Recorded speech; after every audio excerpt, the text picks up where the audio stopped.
Greetings and salutations of peace. You are now in tune on the one, the force itself of this time. We call the Holy Master Blaster Jamin. I am Ital Iman. One day before the full moon, 2025, this is 9/6/2025. I will recite my current poem and a poem from the prophet by Galil Gibran, The Coming of the Ship, to give hope to the wealthy, the ones wealthy in spirit, the ones wealthy in truth, the real revolutionaries, the ones on the one. You are now in two. In the hour of wonder, truth fell like rain. Minds like jars were open. No one placed the lid upon the empty containers. When the storm was over, they were like junkies on drugs. They wanted more and more and more. They were hooked on the excitement of the storm. Bombs were falling, missiles coming from every direction. Like mad dogs biting their own tails, did they run around in circles.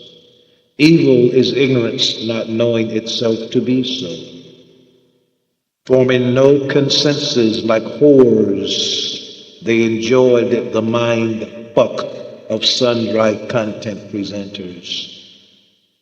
They were so overjoyed by each encounter, they became diseased.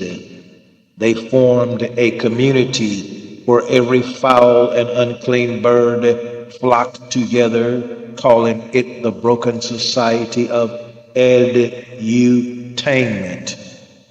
They did not know they were rendered clinically insane. They had reached the point of no return. The sacred had become the mundane. They conceived grand illusions. They became susceptible to seeing little gray aliens, reptilians, tall white blondes from outside their solar system. Every tall tale they were introduced to by the puppet masters, they accepted. They had become information junkies in the war for their souls. They had become casualties.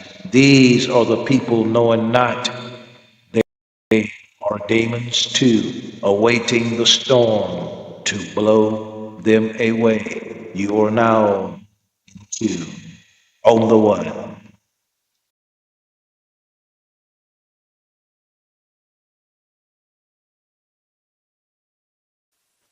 Greetings and salutations of peace. The coming of the ship. Al-Mustafa, the chosen and the beloved, who was a dawn unto his own day, had waited 12 years in the city of Prophetess for his ship that was to return and bear him back to the isles of his birth.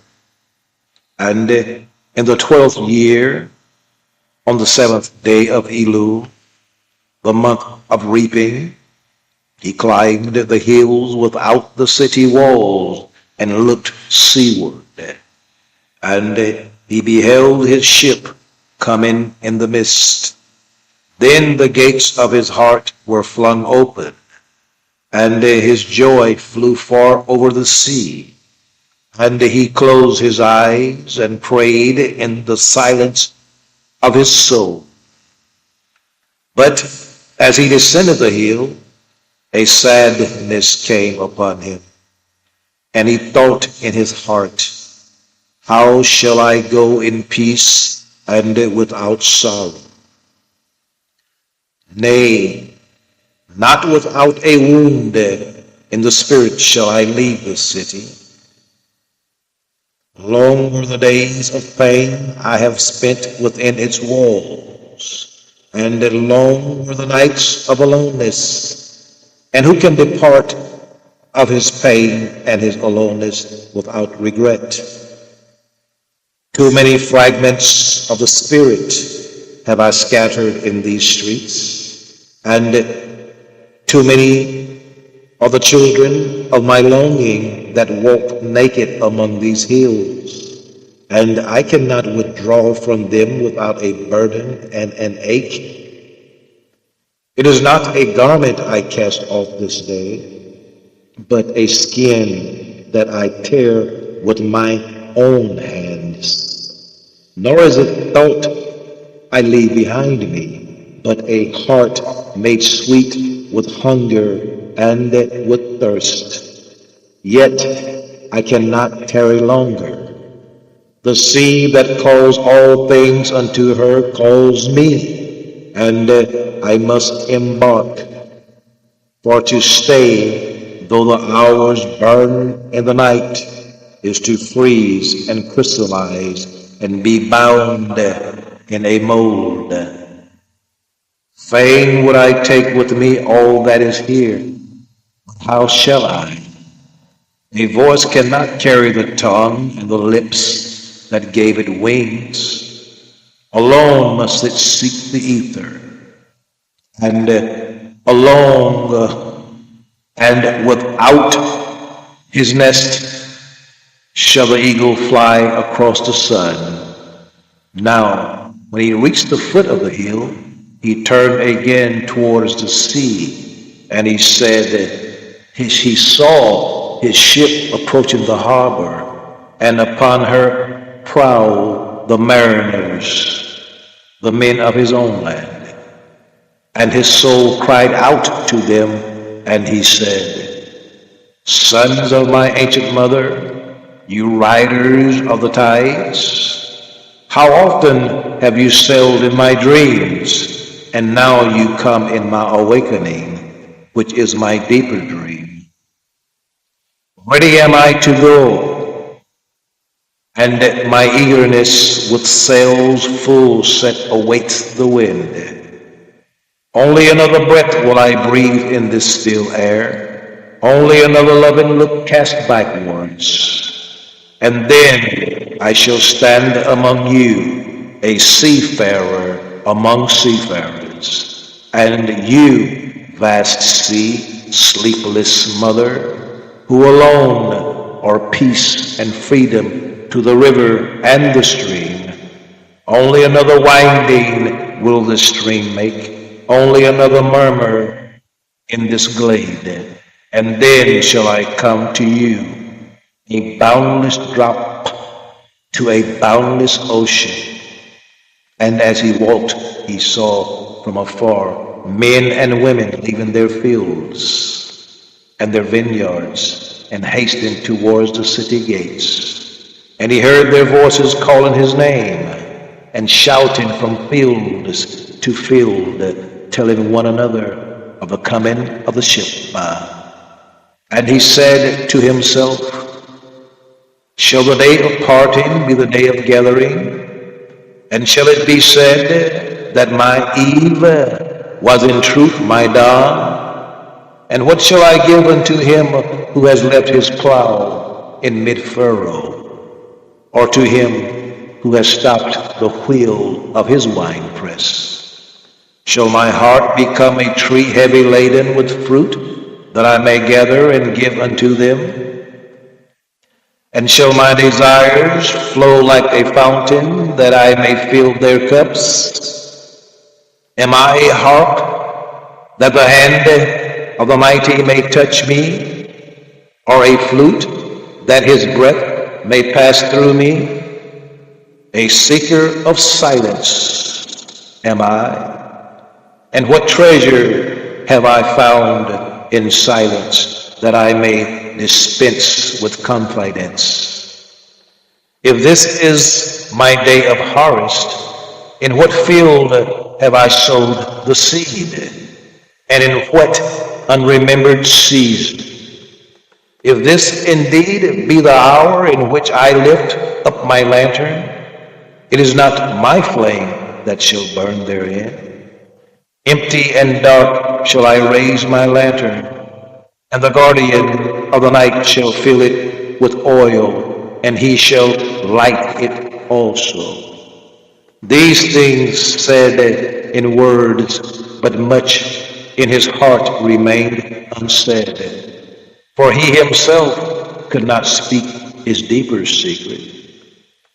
And when he entered into the city, all the people came to meet him, and they were crying out to him as with one voice. And the elders of the city stood forth and said, Go not yet away from us. A noontide have you been in our twilight, and your youth has given us dreams to dream. No stranger are you among us, nor a guest, but our son and our dearly beloved. Suffer not yet our eyes to hunger for your face. The priest and the priestess said unto him, Let not the waves of the sea separate us now, and the years you have spent in our midst become a memory. You walk among us a spirit. Shadow has been a light upon our faces. Much have we loved you. Much have we loved you. But speechless was our love, and with veils has it been veiled. Yet it cries aloud unto you, and would stand revealed before you. And ever has it been that love knows not its own death until the hour of separation. And others came also and entreated him, but he answered them not. He only bent his head, and those who stood near saw his tears falling upon his breast. And he said, and he and the people proceeded towards the great square before the temple. And there came out of the sanctuary a woman whose name was Almitra, and she was a Sirius. And he looked upon her with exceeding tenderness, for it was she who had first sought and believed in him when he had been but a day in the city. And she held him, saying, Prophet of God, in quest of the uttermost, long have you searched the distance for your ship, and now your ship has come, and you must needs go. Deep is your longing for the land of your memories, and the dwelling place of your greater desires. And our love would not bind you, nor our needs hold you. Yet this we ask ere you leave us, that you speak to us and give us of your truth. And we will give it unto our children, and they unto their children, and it shall not perish. In your aloneness you have watched with our days, and in your wakefulness you have listened to the weeping and the laughter of our sleep. Now, therefore, disclose us to ourselves, and tell us all that has been shown you, that which is between birth and death. And he answered, People of Prophetess, of what can I speak save of that which is even now moving within your souls? You are now in tune on the one, the force itself. At this time, we call the Holy Master Blaster Jamin. I am Ital Iman, Lil Gurban, the coming of the Holy Mothership. Yes, I.